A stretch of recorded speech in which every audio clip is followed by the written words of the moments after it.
Greetings, YouTube. An old acquaintance from Usenet contacted me yesterday, and besides talking about some of his own work with Pathfinder and such, he and I started discussing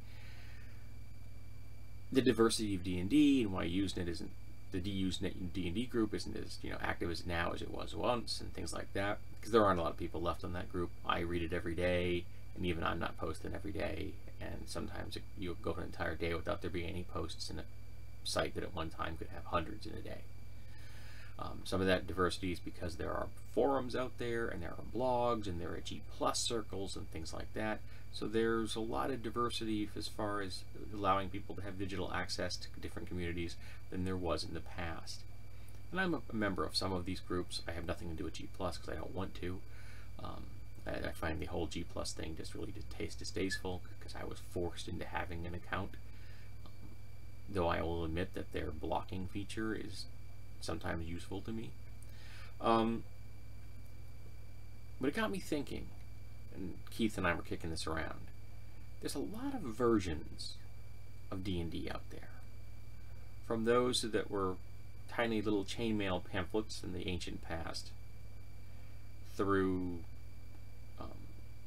the first box sets, then of course the first hardcovers, which is when I entered into it, first edition.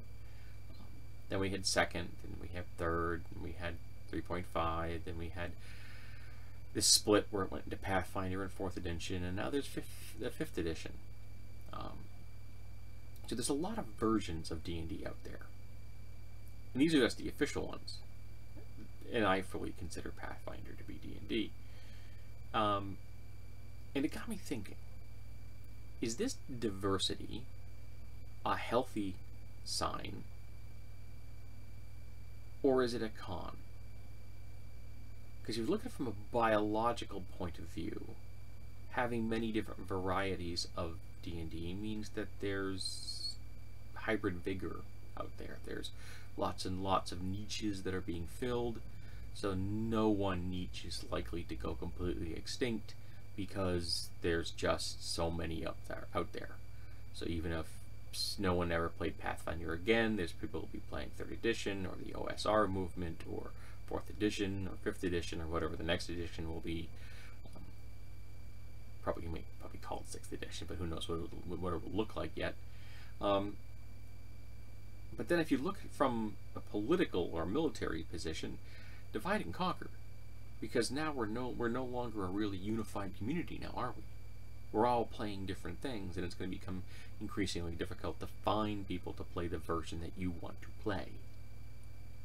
And as more versions become available, that's just going to get worse. I don't think it'll ever be to the point where there'll be one person playing each version available, but the pool of available players for any particular version of the game will become smaller as there are more versions available. So no one version is ever going to have all the players behind it anymore. Now, I didn't know anyone that stuck with the versions that came before 1st edition. There are people I know now, I know this, but when 1st edition came out, I didn't have access to the internet. Remember, I was introduced in '78, so the internet as we know it really didn't exist. And when 2nd edition came out, I didn't know anyone that stuck with 1st edition. We all migrated to 2nd. And when 3rd became available, I didn't know anybody that stayed with 1st or 2nd. Now I know that there are people who did. And there are people who rewrote the rules to their liking because they liked one version or another. I got one kicking around, I think it's in the living room at the moment, called Mystic Rune, I think, or something. That is essentially, it's a house ruled version of 1st edition because the author thinks that was the perfect version of the game. Well, not so perfect that he didn't feel a need to rewrite it completely, but the closest to perfection that just needed his work to help write a 400-page book. I haven't got my way all the way through that one. And then there are people who rewrote 3rd edition into like Fantasycraft, for example. And there are people who rewrote it into Radiance, which I think is a pretty good version. And there are people who, I think, out there who have already rewritten 4th edition to their liking. though I don't know what those games are. I think I've just heard, I've read people talking about it. I don't know what they would call them, or what, you know, some of that bled into Radiance, but not a lot of it. And right now, the hot property is 5th edition, and I know there are people who are really happy with it. I don't know. I haven't looked at it, so I don't know how many plans do. But we have all this diversity out there, and I'm just curious, do you look at it as the biological model?